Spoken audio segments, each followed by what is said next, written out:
Et là, les Iraniens ont compris le message. En fait, c'est l'Iran qui a supplié d'arrêter parce qu'ils ont subi des dommages considérables sans avoir la capacité d'infliger de dommages à Israël. Il n'y a pas eu un match nul. Israël a gagné ce round. Donc, l'Iran est revenu en arrière. Nous avons le plaisir d'être en ligne avec Amir Weitman. Amir, bonjour, Boker Tov. Bonjour, Boker Tov. Merci d'être avec nous ce matin. Je rappelle à nos auditeurs que vous êtes le président du groupe des libéraux du Likoud. Alors, on ne va pas tout à fait parler politique parce que les élections, ce n'est pas encore annoncé officiellement, mais on a beaucoup de questions à vous poser autour de ce qui s'est passé au cours des 48 dernières heures, de ce que l'on appelle désormais en Israël la guerre des 17 heures de conflit entre l'Iran et l'État d'Israël, et on va dire des sentiments, il faut bien avouer, mitigés, parce que eh bien, c'est ce que dit l'état-major et c'est ce que disent aussi certains ministres au sein du cabinet restreint. Eh bien, on aurait pu profiter de cette occasion pour frapper un coup plus fort sur l'Iran ou à défaut, eh bien, pour frapper plus fort le Hezbollah, afin de neutraliser au moins l'une des deux menaces. Quelle est votre appréciation? Vous l'avez exprimé sur les réseaux sociaux? Oui, oui, alors, je ne suis pas tout à fait d'accord. Alors, évidemment, on peut toujours faire plus et mieux, ça, il n'y a pas de doute. Mais je pense que, vous savez, chaque guerre à la fin doit être jugée par rapport à ses objectifs, par rapport à ce qui est atteint. Alors, qu'est-ce qui s'est passé en fait? Parce que tout s'est passé très rapidement. Donc, dimanche matin, donc il y a 48 heures, le Hezbollah a tiré, plutôt on va revenir à la semaine dernière. Il y a un accord en fait Oui. de cessez-le-feu, disons, partiel, qui a été atteint entre Et Israël, le le Liban? Liban, le Hezbollah. Non, c'est Israël et le Liban, pas le Hezbollah. Le Hezbollah n'est Oui, pas oui. Non, là-dedans. non, mais absolument. Mais de fait, Israël a accepté euh, de ne pas attaquer à Beyrouth, mais Israël a obtenu la main libre pour continuer à travailler contre le Hezbollah au sud du Liban. Oui. D'accord? Et dans le reste du Liban, en fait. Dans tout le Liban, hein, à l'exception de Beyrouth. OK, ça c'est le deal. Bon, Ça, le c'est un deal Hezbollah, qui évidemment, a et été l'Iran. imposé par le président américain. On le sait, ça, depuis longtemps. Oui, oui, mais c'est pas un mauvais deal, pour dire la Oui. vérité, parce que l'essentiel du, À part que ça paralyse on va dire l'échelon militaire qui dit plus d'une fois qu'il combat au sud Liban les mains liées et qu'il ne peut pas Alors frapper justement, massivement la direction. au sud Liban, l'idée, c'est justement de combattre quand on n'a pas les mains liées. D'accord? Donc, et en gros, cet accord le permettait. Bon, qu'est-ce qui s'est passé? C'est que dimanche matin, le Hezbollah, qui avait depuis la semaine dernière respecté en fait l'accord pendant quelques jours, C'est-à-dire il a n'a pas frappé décidé, en direction du territoire israélien, c'est ça. voilà, n'avait pas frappé directement les localités israéliennes. Et de nouveau, c'est un bon deal pour Israël, parce qu'en guillemets, pouvoir continuer à travailler au Sud-Liban, ce qui est l'essentiel de ce que nous avons besoin de faire, alors que nos localités sont protégées, c'est bien. C'est fondamentalement, c'est bien pour nous. D'accord? Donc, euh, Mais à le partir de ce Hezbollah, moment-là, oui. À partir du moment où le voilà, le Hezbollah Hezbollah viole cet accord. a tiré quelques drones, je crois, dimanche matin sur je ne sais plus quelle localité israélienne, et donc n'a pas respecté l'accord de la semaine précédente.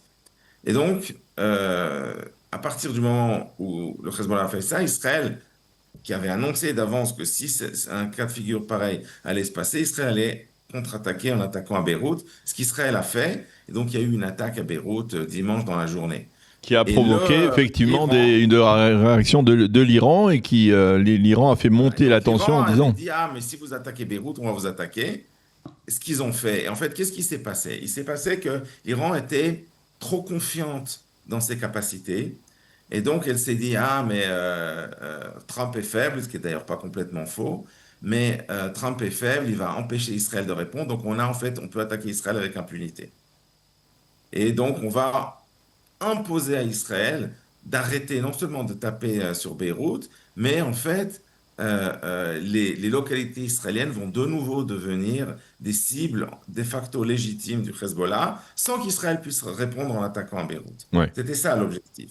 Bon, cet objectif a complètement échoué, totalement échoué. Israël, évidemment, a contre-attaqué avec ou sans l'approbation de Trump, peu importe d'ailleurs. Et d'ailleurs, c'est mieux si ça a été fait sans l'approbation de Trump, parce qu'Israël a démontré que même s'il y a un président républicain qui est très pro-israélien à la Maison-Blanche, on est à la fin une nation indépendante et on fait pas ce qu'on veut, parce que personne ne fait vraiment ce qu'il veut, mais disons, on peut agir de manière indépendante même vis-à-vis de lui.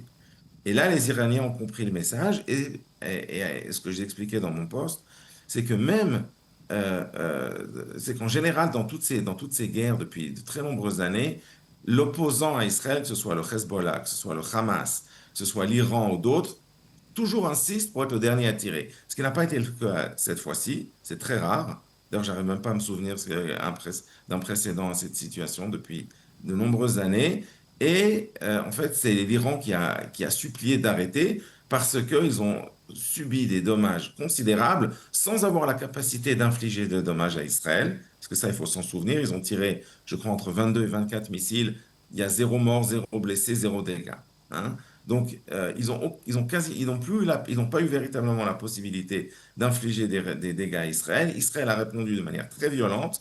Nous avons détruit des systèmes de DCA, Oui. donc de défense contre avion. Nous avons détruit une usine pétrochimique, etc. Donc, c'est significatif. Alors justement, je voudrais m'arrêter sur ce point parce que... Et attendez, excusez-moi, Oui. excusez-moi, je rajoute juste une phrase qui est importante.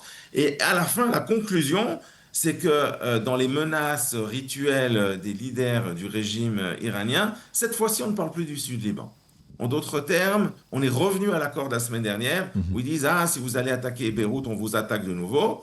Mais, et au contraire de ce qu'ils avaient dit dimanche dans la journée, on ne parle plus du Sud-Liban. Donc on distingue les deux Il n'y a fronts. pas eu un match nul. Israël a gagné ce round. Et l'Iran est revenu en arrière.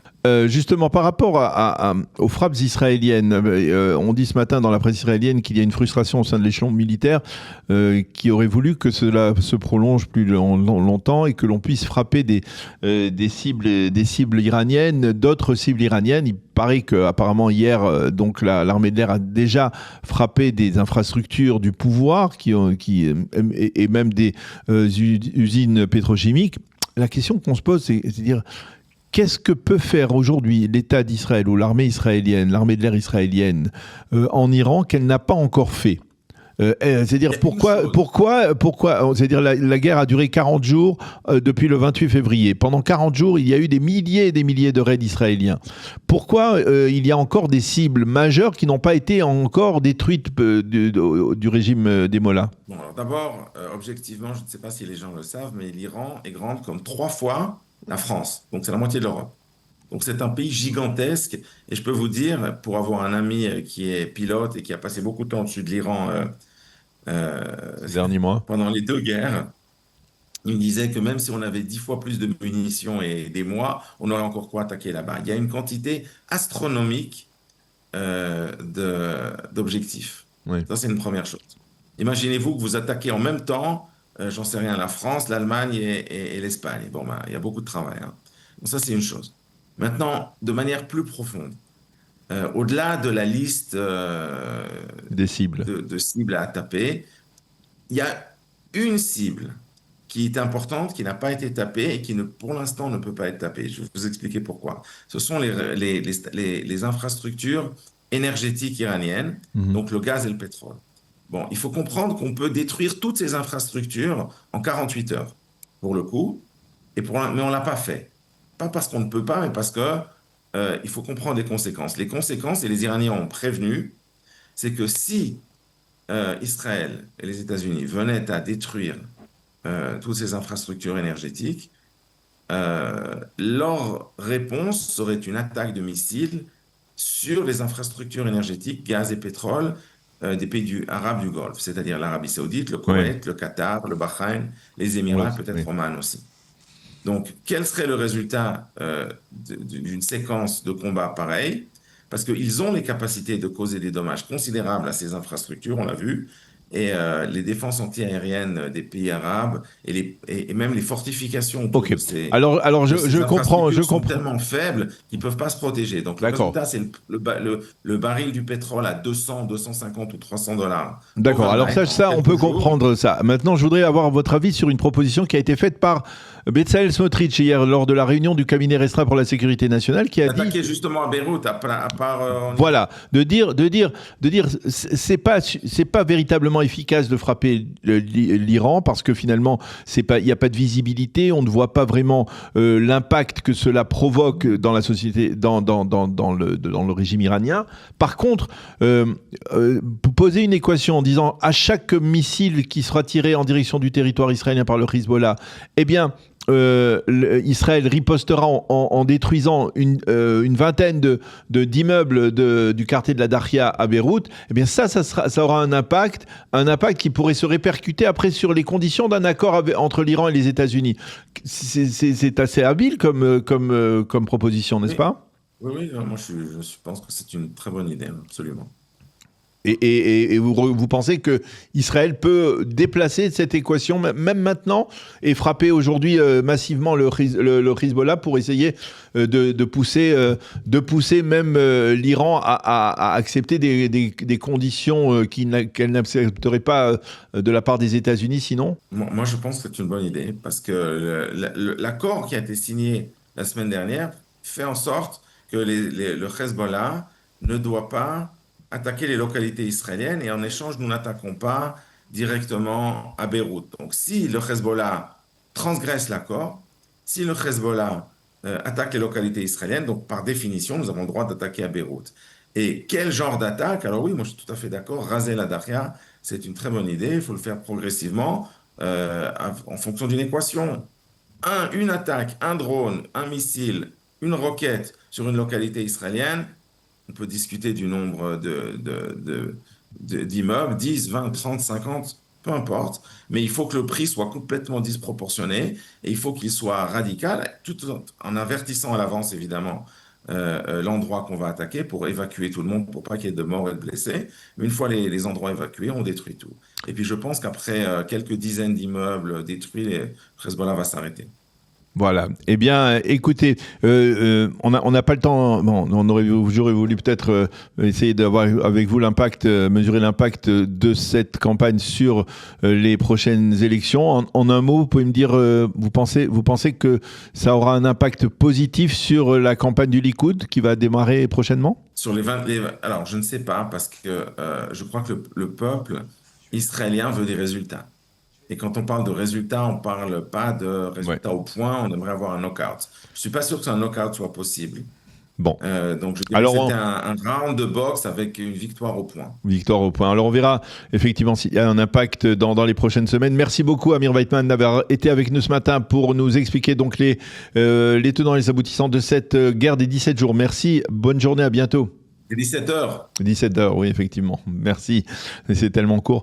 Merci beaucoup, Amir.